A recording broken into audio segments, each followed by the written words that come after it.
কভেন্ট্রিতে বেড়ে ওঠা প্রবাসী শিশু কিশোরদের ইসলামিক শিক্ষায় উৎসাহ বৃদ্ধি করার লক্ষ্যে বরাবরের মতো এবারও কভেন্ট্রি শাহজালাল ইভিনিং মাদ্রাসা অ্যাওয়ার্ড বিতরণ অনুষ্ঠিত হয়েছে। রোববার অনুষ্ঠিত এই অনুষ্ঠানে কভেন্ট্রি বাংলাদেশ সোসাইটি সিবিএস এর সহযোগিতায় শাহজালাল ইভিনিং মাদ্রাসার ৮ জন শিক্ষার্থীকে এবছর বিশেষ পদক প্রদান করা হয়। বিস্তারিত রয়েছে আমাদের প্রতিনিধি মোহাম্মদ ওয়াসিউদ্দিন তালুকদার রায়হানের রিপোর্টে।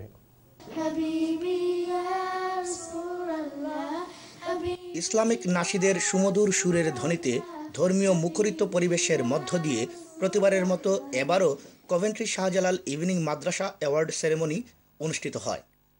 বিপুল সংখ্যক শিক্ষার্থী ও অভিভাবকদের উপস্থিতিতে রোববার বেলা 1:30 স্থানীয় শাহজালাল মসজিদ মিলনায়তনে উক্ত অনুষ্ঠানে প্রধান অতিথি হিসেবে উপস্থিত ছিলেন কভেন্ট্রি কমিউনিটির প্রবীণ নেতা মতসিম আলী সিতু। মাদ্রাসা শিক্ষক মাওলানা দুলাল নূরের সঞ্চালনায় অ্যাওয়ার্ড অনুষ্ঠানের প্রথমার্ধে নাশিদ ও কেরাত প্রতিযোগিতা অনুষ্ঠিত হয়। প্রতিযোগিতা পর্ব শেষে কভেন্ট্রি বাংলাদেশি সোসাইটি সিবিএস এর সৌজন্যে এবছর মোট ৮ জন কোরআন শিক্ষা সম্পন্নকারী শিক্ষার্থীকে তাদের কৃতিত্ব অর্জনের জন্য প্রত্যয়নপত্র ও পদক প্রদান করা হয়। এছাড়াও নাশিদ ও কেরাত প্রতিযোগিতায় অংশ নেওয়া সকল প্রতিযোগীদের ও মাদ্রাসার সকল শিক্ষার্থীদেরকেও বিশেষ পুরস্কার প্রদান করা হয়।